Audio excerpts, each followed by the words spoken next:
क्या आपने कभी गौर किया है कि कुछ लोग कमरे में घुसते ही सबका ध्यान अपनी तरफ खींच लेते हैं। वो ज्यादा नहीं बोलते, फिर भी लोग उनकी बात मानने के लिए बेताब रहते हैं। वहीं दूसरी तरफ कुछ लोग बहुत समझाते हैं, पर कोई उन्हें सीरियसली नहीं लेता। ये कोई जादू नहीं है, इसे कहते हैं हाई स्टेटस शैडो।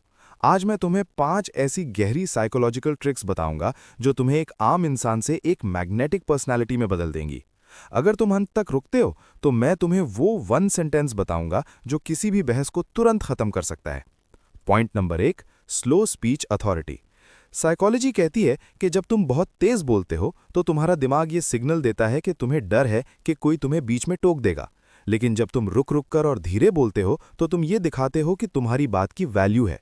अपनी बात के बीच में बस 2 सेकंड का पॉज लेना शुरू करो। ये सन्नाटा सामने वाले के दिमाग में एक बेचैनी पैदा करता है, जिससे वो तुम्हारी हर बात को ध्यान से सुनता है। दूसरा है मिररिंग। इंसान उन लोगों पर जल्दी भरोसा करता है जो उनके जैसे दिखते हैं। अगर तुम चाहते हो कि कोई तुम्हें पसंद करे तो उनकी बॉडी लैंग्वेज को हल्का सा कॉपी करो। अगर वो हाथ बांध कर खड़े हैं तो तुम भी वैसे ही करो। उनकी एनर्जी को मैच करो। इससे उनके सबकॉन्शियस माइंड को सिग्नल जाता है कि ये इंसान मेरे जैसा है, मैं इस पर भरोसा कर सकता हूं। तीसरी तकनीक है डोर इन द फेस। अगर तुम्हें किसी से कोई छोटा काम निकलवाना है तो पहले उनसे कोई बहुत बड़ा काम मांगो जिसे वो पक्का मना कर दें।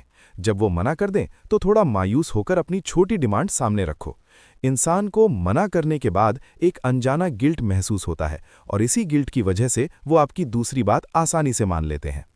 चौथा सीक्रेट है बिकॉज ट्रिगर। हार्वर्ड की स्टडी कहती है कि अगर आप अपनी बात के पीछे कोई भी वजह जोड़ देते हैं तो लोग उसे 90% ज्यादा मानने लगते हैं। बस क्योंकि शब्द का इस्तेमाल करना सीखो। क्या मैं आगे लग सकता हूं क्योंकि मुझे जल्दी है।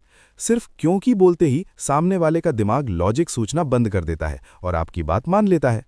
याद रखना, ये ट्रिक्स तलवार की तरह हैं। ये तुम्हें बचा भी सकती हैं और चोट भी पहुंचा सकती हैं। इनका इस्तेमाल समझदारी से करना। अगर तुम यहां तक आ गए हो तो नीचे डीप कमेंट करो ताकि मुझे पता चले कि तुम खुद को बदलने के लिए तैयार हो। और ऐसी ही माइंड ट्रिक्स के लिए अभी सब्सक्राइब कर लो, क्योंकि शायद हम फिर कभी ना मिलें।